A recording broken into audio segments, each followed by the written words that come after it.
Les cathédrales sont-elles construites, oui ou non, sur le nombre d'or? Voilà le sujet qu'on va étudier aujourd'hui. C'est un sujet qui croise plusieurs domaines de recherche, donc des domaines très sérieux comme la théorie de l'architecture, l'histoire de l'architecture, l'archéologie du bâti, les mathématiques appliquées. Mais c'est aussi un domaine qui focalise un bon nombre de croyances et de mythes, en particulier chez les bâtisseurs actuels et aussi chez les francs-maçons. C'est un domaine où se croisent beaucoup de passions démesurées, tant et si bien qu'au cours des dernières décennies, ces diverses communautés qui étudient ce sujet se sont polarisées en deux camps irréconciliables. Nous avons d'un côté des aficionados du rectangle d'or qui le voient partout comme une sorte de talisman magique. Et puis, en opposition, nous avons des groupes qui considèrent ce ratio particulier comme la marque des farfelus les plus dégénérés. Tout cela, évidemment, manque cruellement de retenue et bien souvent de bon sens et à vrai dire de part et d'autre. Je vous propose d'étudier le sujet dans la sérénité, mais je vous préviens, si vous pensez appartenir à l'un de ces deux groupes, alors attachez vos ceintures car ça va secouer. Alors le nombre d'or, c'est quoi? Commençons par une mise au point essentielle.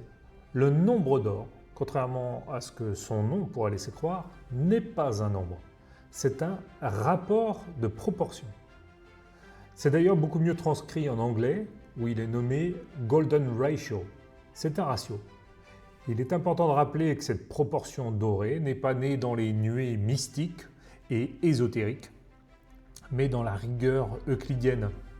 En effet, dans les éléments d'Euclide, donc là on parle de vers l'an -300, dans le livre 6 des éléments, la proposition 30 d'Euclide définit la division d'un segment qu'il nomme en extrême et moyenne raison. C'est tout simple. Il s'agit de trouver un point qui divise un segment de sorte que le petit segment est au grand, ce que le grand est au tout. La définition est extrêmement simple. Et justement, construire cette proportion de façon géométrique, à la règle et au compas, est simplissime. Il suffit d'un double carré. Et vous allez constater qu'il est inutile de connaître sa valeur arithmétique. Alors voilà comment on construit très facilement le nombre d'or. En fin de compte, ça commence avec un carré, et de ce carré, on construit assez facilement un double carré. Ce double carré, c'est aussi ce que l'on nomme un carré long, c'est-à-dire donc un rectangle tout simplement au format 1 pour 2 ou 2 pour 1, comme vous le voyez. On trace la diagonale. Effectivement, d'un point de vue arithmétique, on le sait aujourd'hui, la diagonale, le ratio de la diagonale au petit côté est racine de 5. Mais d'un point de vue, en fait, on se fiche de l'arithmétique dans notre démonstration ici. De là, on trace cet arc de cercle qui reporte la largeur sur la diagonale. Et de ce nouveau point, on retrace un arc de cercle qui vient atterrir sur la longueur. Et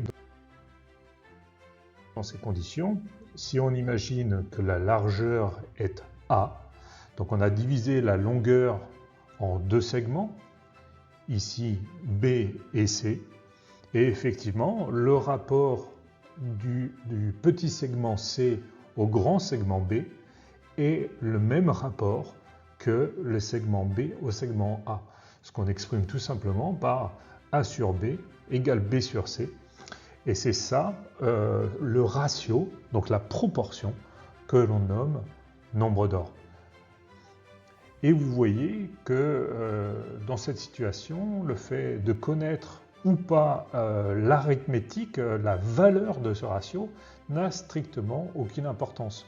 C'est tout à fait simple, à la règle au compas, de façon extrêmement basique, de créer cette proportion. Et en fin de compte, c'est une proportion qui est omniprésente dans le carré long, c'est-à-dire tout simplement dans le double carré à partir du moment où on joue avec sa diagonale. Il se trouve que l'arithmétique du carré long, c'est sa largeur, sa longueur, sa diagonale, qui valent respectivement 1, 2 et racine de 5. Il se trouve que justement, ce sont les trois ingrédients arithmétiques du nombre d'or qui vaut racine de 5 plus 1 sur 2. En fin de compte, le nombre d'or, c'est plus une proportion géométrique que ce n'est un nombre. D'ailleurs, il faudra attendre près de 15 siècles avant d'envisager cette proportion comme un nombre. Voici Léonard de Pise, dit Fibonacci. Il présente au début du XIIIe siècle, 1202 pour être précis, la suite qui porte son nom en s'intéressant à la croissance d'une population de lapins. Chaque terme de la suite créée est la somme des deux termes précédents et si l'on commence avec 0 et 1, alors la suite sera 1, 2, 3, 5, 8, 13, etc. Mais Fibonacci ne fera toujours pas le lien avec le nombre d'or. Ce ne sera que 3 siècles plus tard, donc au début du XVIe siècle, a priori plutôt vers 1509, que le lien sera fait entre le nombre d'or et les ratios successifs des termes de cette célèbre suite, qui convergent tous vers donc 1,618034, soit racine de 5 plus 1 sur 2. Donc retenons pour la suite que d'un point de vue géométrique, le rectangle que l'on nomme rectangle d'or est un rectangle dont le rapport longueur sur largeur vaut 1,618. Ce qui est très particulier avec ce nombre d'or, même si c'est une proportion particulièrement simple à bâtir, c'est qu'elle correspond au nombre le plus irrationnel. Essayons par exemple de faire une approximation avec une fraction du nombre transcendantal pi. Alors pi, comme vous le savez, c'est 3,1415926535, etc. jusqu'à l'infini. Et en fait, la façon dont on va procéder, c'est qu'à chaque fois, à chaque itération, on va retirer l'entier naturel et on va essayer d'établir la fraction approximative du reste. Donc quand on a 3 plus 0,1415926535, en fait, on fait l'inverse de 0,1415, etc. et ça nous fait 7,625, 133,05, etc. Donc pi, c'est 3 plus 1 sur 7 plus ce reste, 0,6 et quelques. Eh bien, ce 0,6 et quelques, on va faire la même chose, on va faire l'inverse de ce nombre, et du coup, ça nous permet d'établir que pi, c'est 3 plus 1 sur l'ensemble, qui est 7 plus 1 sur 15,99, etc. Eh bien, on réitère l'opération de la même façon, et on voit voilà, apparaître un nouveau nombre, donc le 1,0034, etc. Donc encore une fois, on garde la partie antinaturelle. Et cette fois-ci, on va se retrouver avec pi égale 3 plus 1 sur 7 plus 1 sur 15 plus 1 sur 1 plus 1 sur 292,63 et quelques. Or, quand on constate ça, si on a envie de faire une bonne approximation, on se rend compte que ce nombre-là, vu que le dénominateur est assez grand, eh bien ça, c'est assez proche de 0. Ce qui fait que c'est une quantité qu'on va considérer comme négligeable pour notre approximation, et donc on va simplement le gommer. Et on va se retrouver donc avec cette approximation-là, c'est-à-dire que pi est approximativement 3 plus 1 sur 7 plus 1 sur 15 plus 1 sur 1, donc 15 plus 1. C'est-à-dire 3 plus 1 sur 7 plus 1 16e, c'est-à-dire 3 plus 16 113e, c'est-à-dire qu'une bonne approximation de pi, c'est 355 sur 113. La raison pour laquelle on arrive à faire cette approximation de pi, qui est a priori un des nombres irrationnels les plus connus, voilà, les plus emblématiques, c'est simplement parce qu'à un moment, on a un des numérateurs qui était suffisamment élevé, qui nous a permis d'établir qu'à un moment, on avait une quantité négligeable et donc de donner une approximation très fiable. Et on se rend compte, à l'inverse, que si un nombre est très irrationnel, eh bien, il sera sous cette forme-là. C'est-à-dire qu'il n'aura que des 1, ce qui fait qu'on n'a à aucun moment un endroit facile pour créer son approximation fiable. Et ça, c'est exactement la fraction continue du nombre d'or, ce qui en fait, si on veut, le nombre le plus irrationnel. Bien que cette locution n'ait pas beaucoup de sens, mais néanmoins c'est le plus compliqué des irrationnels à approximer comparé à ses collègues irrationnels. Donc si l'on considère le nombre d'or non comme une proportion géométrique, mais comme une espèce de nombre magique, alors il n'est connu en tant que nombre qu'à partir du début du XVIe siècle. Et la conclusion immédiate, c'est qu'en tant que nombre, il est absolument inconnu des bâtisseurs de cathédrales. Et il est donc impossible que le nombre du nombre d'or ait été employé tel quel pour calculer des dimensions quelconques. En revanche, comme je l'explique, c'est une proportion géométrique particulièrement simple et elle peut tout à fait se retrouver dans les tracés géométriques les plus basiques. Alors, est-ce que le nombre d'or est présent dans la nature? La réponse est un grand oui. Cette proportion particulière est bien présente dans la nature et tout particulièrement dans l'artichaut, l'ananas, la pomme de pin ou le tournesol pour ne nommer que les plus célèbres. C'est la phyllotaxie, donc l'étude de l'arrangement des feuilles sur une tige, qui nous donne ces informations-là. Et c'est une manifestation nette des mathématiques dans le monde végétal.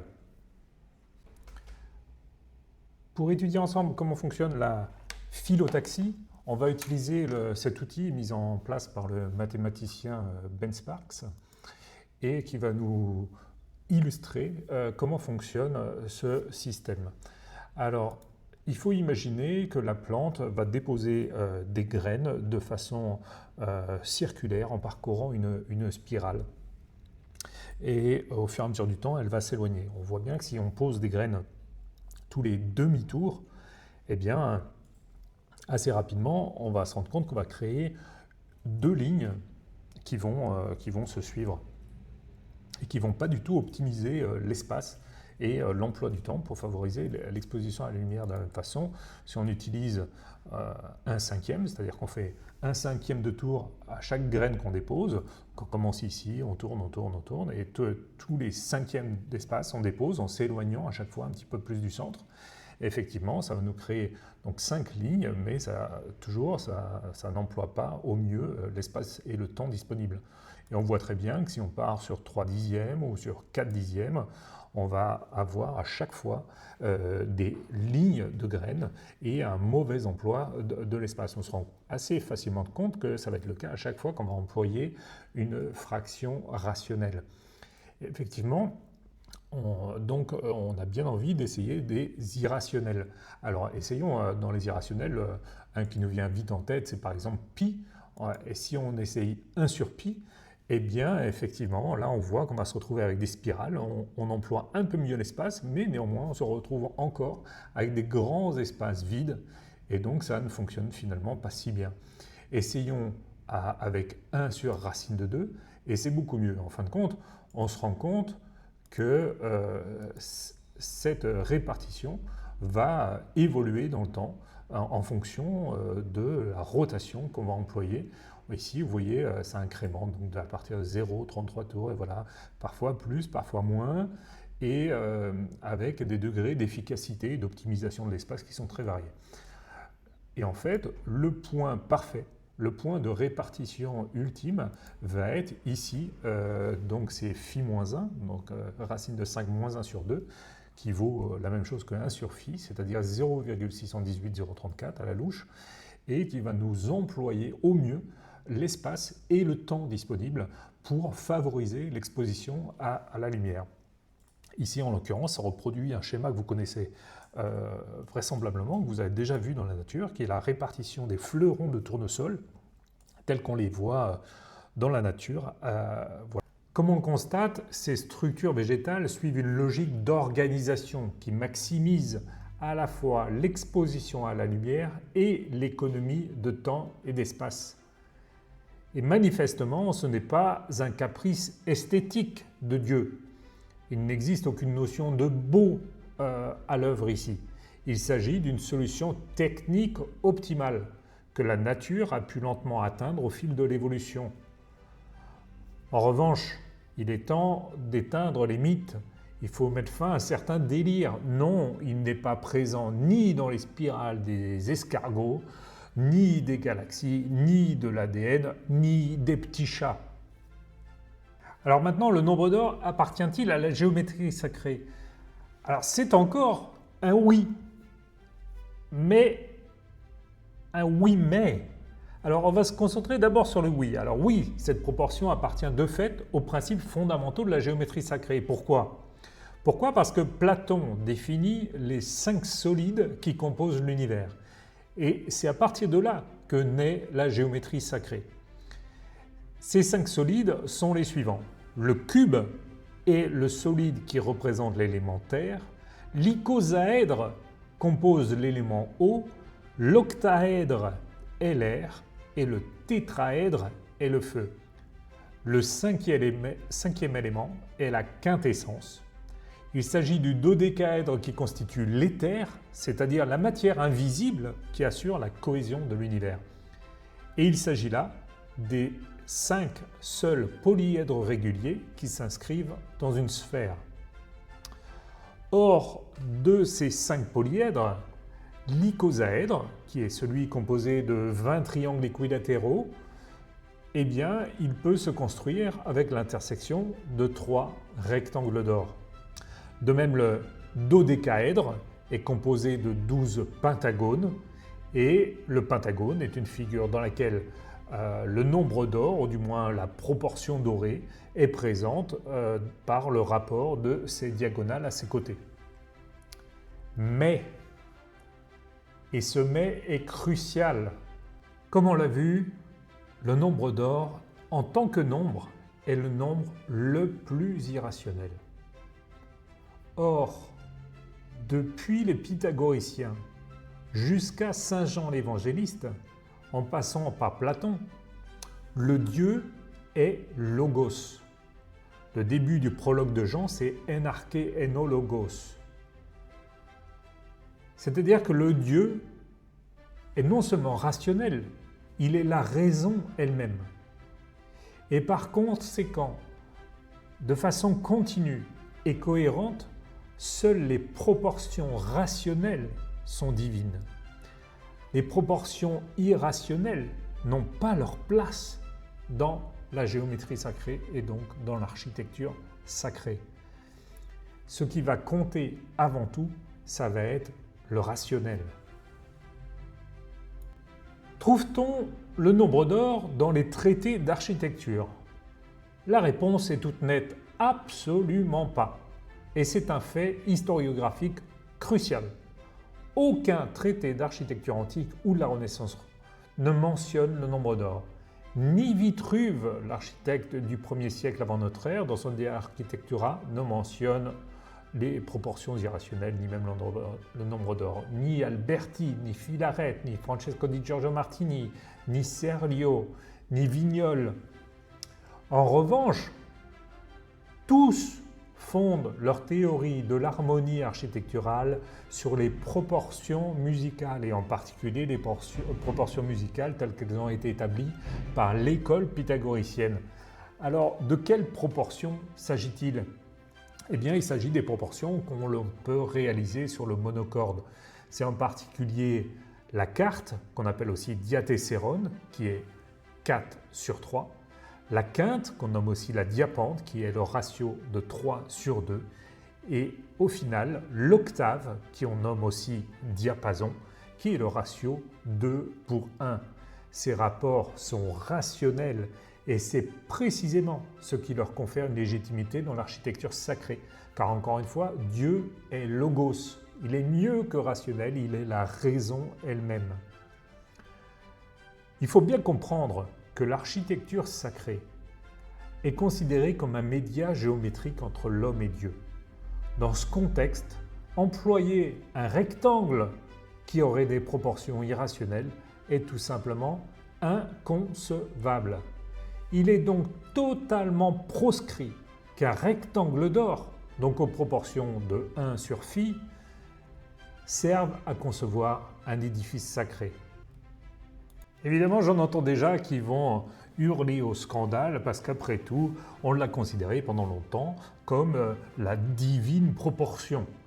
Alors, c'est à la Renaissance que le mot divina proportione est formulé par Luca Pacioli, le célèbre mathématicien italien qui réintroduit les nombres indo-arabes et qui va révolutionner les mathématiques donc à la fin du XVe siècle. Donc on est en 1498 à Venise et Pacioli, donc moine franciscain, y affirme que cette proportion est une clé de l'harmonie divine. Le texte sera transmis dans toute l'élite italienne et européenne et le texte est illustré en particulier par le génie Léonard de Vinci qui dessine notamment les solides platoniciens en perspective. Alors effectivement, s'il mentionne bien que c'est une proportion divine, à aucun moment il ne mentionne que ça devrait être une sorte d'étalon de beauté ou une norme de conception architecturale. D'ailleurs, Pacioli fait un mini-traité sur l'architecture et à aucun moment il ne mentionne la nécessité d'utiliser cette division en extrême et moyenne raison. Au XVIIe siècle, donc 1619 pour être précis, Johannes Kepler, donc premier astrophysicien de l'histoire, dans son Harmonices Mundi, identifie la proportion divine comme ratio entre les orbites de Vénus et de la Terre. Et donc il le considère lui aussi comme une des proportions harmoniques fondamentales de l'univers. Et c'est la première entrée du nombre d'or dans le cosmos. L'hystérie moderne autour du nombre d'or va débuter en 1854 avec Adolf Zeissing, qui est philosophe allemand, à la retraite en l'occurrence, qui vient affirmer tout et n'importe quoi sur le nombre d'or et donc il emmène beaucoup plus loin, au gré de son imagination, le nombre d'or et sa présence dans le cosmos et en particulier dans les proportions du corps humain, des végétaux et de l'art grec. C'est le premier à mentionner la présence du nombre d'or sur le Parthénon. Il n'apporte strictement aucune preuve ni aucun document technique qui vienne soutenir ces hypothèses. Je vous rappelle, il est philosophe et ni mathématicien ni architecte. Et c'est souvent le défaut de l'essentiel des nombredoristes convaincus. Mais l'idée s'impose par sa force symbolique et c'est à ce moment-là que le nombre d'or est associé au Parthénon puis à toute l'architecture sacrée de façon générale. Au XXe siècle, on va encore enfoncer le clou. Le prince Mattila Ghica publie le nombre d'or, 1931, avec une énorme audience. Il bénéficie effectivement de relais de publication très larges qui fait qu'il a une audience dans le monde entier. Il y construit une véritable métaphysique esthétique autour du rectangle d'or. Donc son ouvrage dépeint ce nombre comme le canon absolu du beau et de l'harmonie parfaite et c'est là que naît cette idée saugrenue que ce serait le plus beau des rectangles, le rectangle d'or, que à le voir parmi des milliers de rectangles, eh bien on choisirait celui-ci comme l'harmonie la plus parfaite, ce qui a été démontré comme complètement faux. Son influence est telle, néanmoins, que cette proportion commence à être employée par les peintres, par les architectes, les typographes, et si vous regardez le format des cartes de visite ou des cartes bancaires, c'est un format de rectangle d'or. On va prendre une autre dimension architecturale avec Le Corbusier en 1945 qui conçoit son modulor, donc son principe géométrique, un système de proportion anthropométrique qui est fondé sur le nombre d'or et sur la suite de Fibonacci. Il l'intègre dans ses plans, le peint sur les murs de ses chantiers et en fait même un outil pédagogique. Face à cette montée hystérique du nombre d'or et tout particulièrement des spirales sur tout et n'importe quoi ou des rectangles d'or à toutes les sauces, des voix critiques s'élèvent. En particulier En France, on va surtout entendre le célèbre architecte et archéologue Jean-Pierre Adam. Dans une émission de 1975, il dénonce les lectures numérologiques rétroactives et les détournements pseudo-scientifiques. Il montre en particulier que l'on peut prendre n'importe quel objet architectural et pour peu que l'on choisisse adéquatement les dimensions, nous trouverons toujours une proportion proche de pi, de la vitesse de la lumière, des cycles lunaires, du nombre d'or. Et ça ne prouve strictement rien des intentions des bâtisseurs. À son tour, Laurent Ridel, récemment, qui tient une chaîne YouTube et un site qui s'appelle Décoder Église et Château, il dénonce les fausses démonstrations à base de rectangles d'or. Il montre de façon amusante que le supermarché du coin aura des rectangles d'or, ce qui est toujours très facile lorsque les mesures sont choisies a posteriori. Et le résultat de tout ça est une spirale infernale. Plus cette proportion particulière est surinterprétée, jusqu'au loufoque, plus sa simple mention devient suspecte, même chez un universitaire. Nous avons aujourd'hui atteint le point où le sujet est devenu tellement glissant qu'il en devient tabou. Entre nous, c'est une tempête dans un verre d'eau. Que de vacarme autour de cette petite proportion toute bête. Il suffit de reprendre le début de cette vidéo pour se rendre compte qu'avec un simple carré long, on a cette proportion tout à fait simple, voilà, qui apparaît naturellement. Alors maintenant, venons au cœur du sujet. Oui ou non, les cathédrales sont-elles construites sur le nombre d'or? La réponse, aussi bizarre que ça puisse paraître, est oui, presque toujours. Et la réponse complète est oui, presque toujours, mais on s'en fout. Alors évidemment, je ne vous demande pas de prendre mon affirmation comme parole d'évangile. Mes propres recherches s'inscrivent dans un cadre archéogéométrique rigoureux et elles ont été récemment couronnées par une publication dans le Journal universitaire international de référence pour les mathématiques appliquées à l'architecture. Il s'agit du Nexus Network Journal, qui est un journal extrêmement sérieux sur les mathématiques appliquées, avec un comité de lecture de très haut rang. J'y démontre par l'exemple sur 200 plans de nefs, depuis la période carolingienne jusqu'à la fin du XIXe siècle, l'usage récurrent d'un seul et même tracé, que j'appelle le tracé primordial, et je vous invite à regarder la conférence à ce sujet. Je vous mets le lien en description. Ce tracé s'effectue sur la base d'un double carré. Il se construit au sol avec un cordeau. Il est donc sans échelle. C'est vraiment une géométrie qui fonctionne comme une géométrie à la règle et au compas. Il permet la partition transversale de l'édifice et il est transmissible facilement, sans lecture, sans écriture, sans dimension et sans calcul. Voici donc la base du tracé primordial. On commence avec un carré long, on en trace les diagonales. Ces diagonales évidemment s'intersectent au centre. Nous traçons ensuite le cercle inscrit et l'intersection de ce cercle avec les diagonales va nous permettre d'identifier 4 points d'intersection qui vont nous permettre de réaliser la trisection de la largeur de ce rectangle et une trisection qui est évidemment inégale, c'est-à-dire que la nef centrale est plus large que les collatéraux.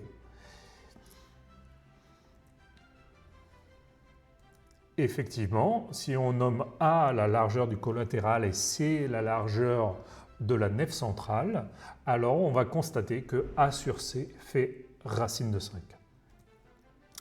Et si on nomme B et D, donc B la largeur, comme vous le voyez sur le dessin, et D la largeur du collatéral, alors vous aurez ces proportions caractéristiques que l'on retrouve de façon systématique et omniprésente dans le carré long, que B sur C égale C sur D égale ce fameux nombre d'or, ou golden ratio si on préfère le terme anglais qui traduit mieux cette idée de proportion géométrique.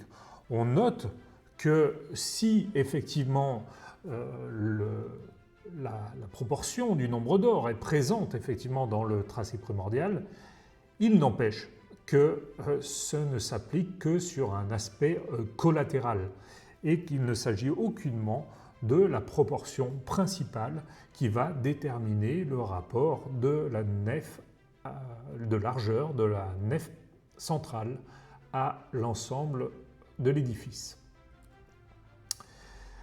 Je vais vous montrer maintenant une série d'exemples bâtis en employant le même procédé de plan qui s'implante donc au cordeau sur site, tout simplement sans la nécessité de plan préalable. Ici, vous avez donc Saint-Pierre-aux-Donains à Metz, donc ancienne basilique romaine convertie en basilique chrétienne.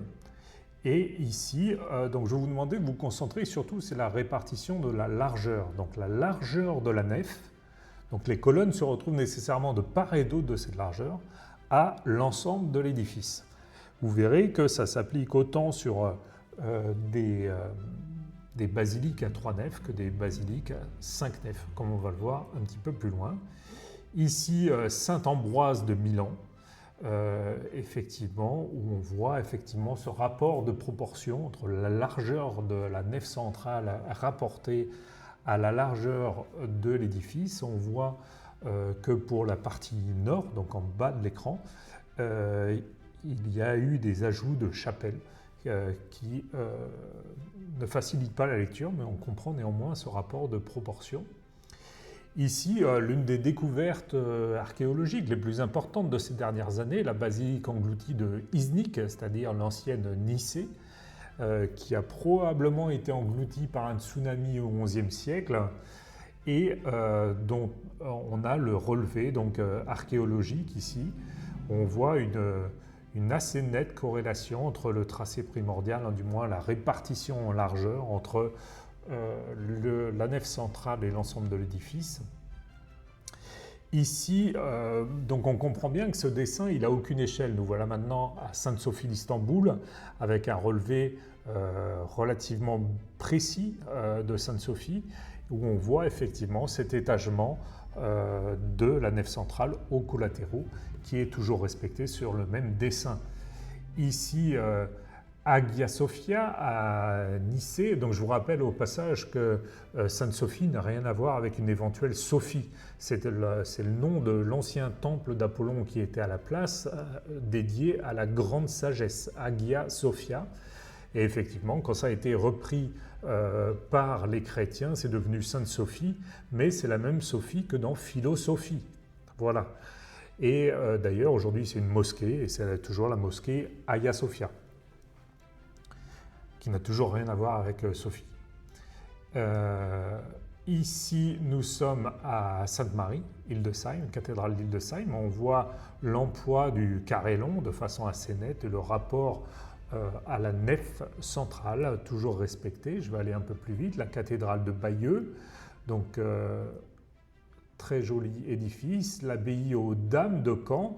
Donc ici, on est sous Guillaume le Conquérant, et Guillaume le Conquérant va, donc comme on le sait, à partir de 1066, envahir le territoire de ce qui est aujourd'hui l'Angleterre, et qui va devenir une annexe des Normands, et donc Guillaume le Conquérant va amener avec lui tous ses architectes. Et l'architecture normande va se développer dans toute l'Angleterre, et tous les plus grands édifices sacrés d'Angleterre, les plus merveilleux, sont ceux issus de l'architecture normande, hérités donc des talents architecturaux continentaux. Ici, la cathédrale du Mans, avec des proportions assez nettement respectées. L'abbaye du Mont-Saint-Michel, 1060, donc on arrive au XIe siècle, c'est une période où on construit beaucoup, et pour vous montrer qu'en fait ça s'applique autant aux très grands édifices qu'aux petits, ici on a une toute petite église à Saint-Cadfan au Pays de Galles, et qui respecte le même principe proportionnel. Ici l'abbatiale d'Issoire, un très bel édifice que je vous invite à visiter, donc on est toujours au XIIe siècle, abbaye de Fontenay, abbaye extraordinaire qui respecte aussi les proportions. Je suis désolé pour la qualité du relevé qui n'est pas exceptionnelle, mais la somme des relevés montre un faisceau d'indices concordants. Je tenais à vous mettre Notre-Dame de Paris parce que souvent on en parle. Je vous ai mis que la partie effectivement la plus orientale parce qu'effectivement le plan est lui-même un petit peu tordu, voire en virgule si on veut, en parenthèse si on veut, pour la partie la plus occidentale.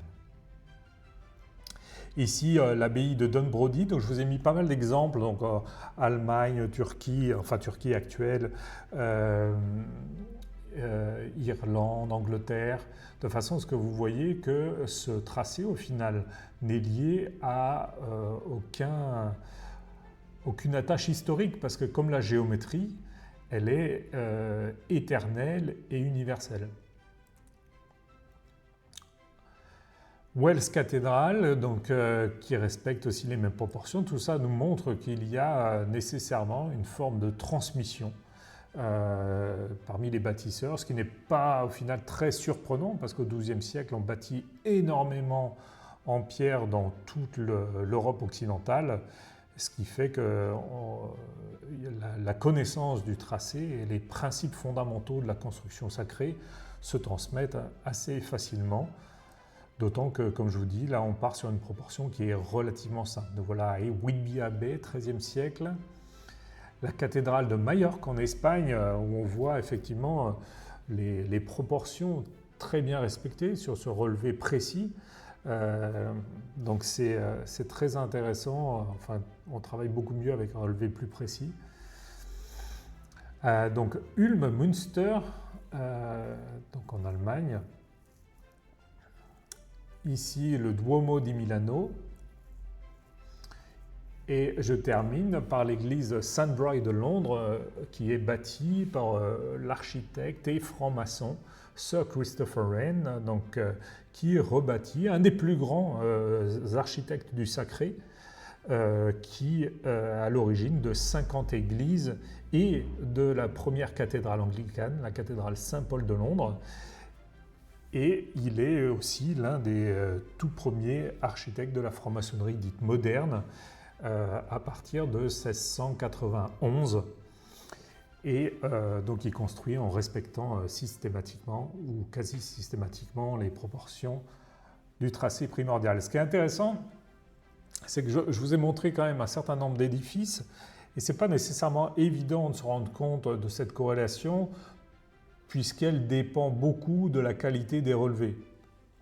Mais la somme de tous ces dessins permettent de voir, ici je les ai tous superposés, permettent d'identifier une espèce de trace.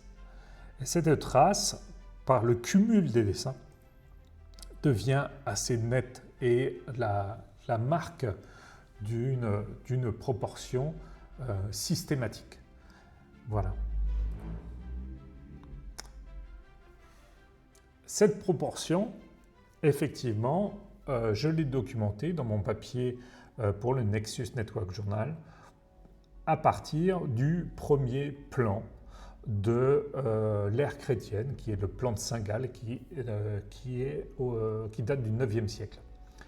Néanmoins, ce plan de Saint-Gall, qui est probablement une recopie d'un plan antérieur, ne fait que mettre sur le papier une pratique qui est préexistante.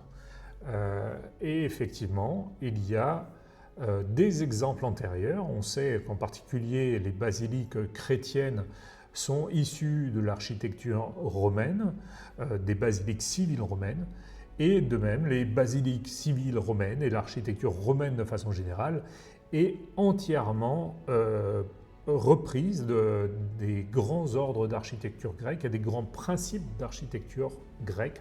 D'ailleurs, le traité de Vitruve mentionne en long, en large, en travers ses prédécesseurs grecs.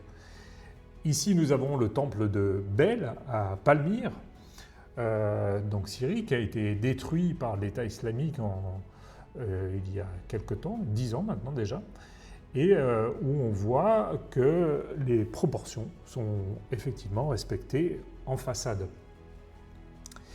On va remonter encore dans le temps, et nous voici, et ça c'est le twist de cette histoire vraiment étonnante, c'est que le Parthénon reprend lui aussi ces proportions-là dans la répartition de l'entrecolonnement.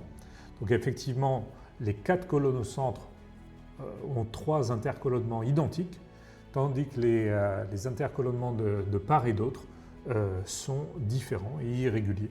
Et on retrouve effectivement de façon nette ces proportions. Ce qui est particulièrement intéressant puisque ici donc on a ce rapport de racine de 5 comme on le trouve dans les églises que je vous ai montrées avant, églises et cathédrales. Et on a ce rapport de phi, donc le nombre d'or, la divine proportion pour le collatéral. Et d'ailleurs, c'est important de le souligner ici par les coïncidences de l'histoire. Il se trouve que phi, cette lettre grecque qu'on a employée pour déterminer le nombre d'or, pour désigner le nombre d'or, a été choisie par 2 mathématiciens américains il y a un siècle de ça, parce que c'était inspiré de Phidias.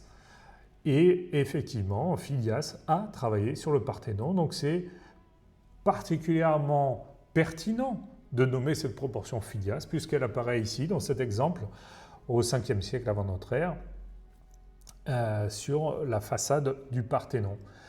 Néanmoins, il y a peut-être plus âgé, et il aurait peut-être fallu finalement l'appeler différemment. Pourquoi ? Parce que ces proportions, on les retrouve aussi sur l'un des plus grands temples jamais bâtis de l'ère grecque, en tout cas le 2e plus grand temple en marbre grec, qui a été bâti sur Samos du temps de Pythagore. Ce qui est très intéressant, le format de son stylobate est un carré long, et là encore, les proportions sont celles qui respectent le nombre d'or, même si, encore une fois, c'est sur son aspect collatéral et non sur son aspect principal et central. L'architecte est Théodoros. Alors voilà, nous arrivons au terme de cette vidéo et la conclusion est oui. Le nombre d'or est bien omniprésent dans les proportions transversales des églises et des cathédrales, car c'est une des proportions du tracé primordial. Mais notez bien qu'il n'y apparaît que de façon collatérale. Retenez plutôt que le point de départ de la géométrie sacrée, de l'architecture sacrée occidentale, c'est le carré long. C'est l'outil géométrique qui produit de l'ordre et du rationnel dans le but de mettre l'humain au diapason du divin. Le tracé primordial est un savoir sans lecture ni écriture qui se transmet par le geste maintes fois répété sur le chantier. Et oui, accessoirement, on y trouve le nombre d'or. Mais retenons que cette proportion n'est ni magique, ni mystique. En revanche, ne lui enlevons pas le fait qu'elle est le fruit élégant d'une géométrie opérative et du savoir-faire des anciens bâtisseurs du sacré.